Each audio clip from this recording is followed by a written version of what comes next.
તો ભરૂચમાં ફરી એકવાર આગનો બનાવ સામે આવતા દોડધામ મચી જવા પામી હતી। ભરૂચના પશ્ચિમ વિસ્તારમાં આવેલા વઠિયાડ વિસ્તારમાં 2 માળના મકાનમાં આગ લાગી હતી। આગે જોતામાં જ વિકરાળ સ્વરૂપ ધારણ કર્યું હતું।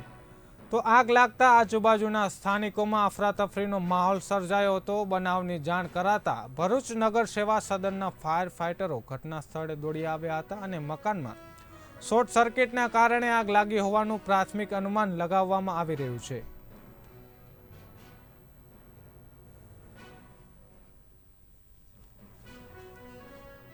આજ રોજ ભરૂચ શહેરમાં ભઠિયારવાડ વિસ્તારમાં એક મકાનમાં અચાનક આગ લાગવાનો બનાવ બન્યો હતો, જેના પગલે નગરપાલિકા ફાયર બ્રિગેડ ભરૂચ કંટ્રોલ રૂમમાં જાણ કરાતા નગરપાલિકાની તાત્કાલિક 3 ગાડીઓ સહિત તમામ સ્ટાફ ઘટના સ્થળે આવી આગને કાબૂમાં કરેલ છે।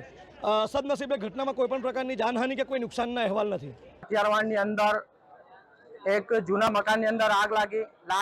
આગની શરૂઆત જ હતી કે ત્યાંનો સ્થાનિક આગેવાન છે તે રાજા છે કે મને તાત્કાલિક જાણ કરી કે સોહેબભાઈ અહીંયા આગ લાગેલી છે અને તાત્કાલિક બંબાની જરૂરત છે અને તમે તાત્કાલિક નગરપાલિકાની અંદર ફોન કરો। મેં ચીફ ઓફિસર સાહેબને તાત્કાલિક ફોન કરીને જાણ કરી।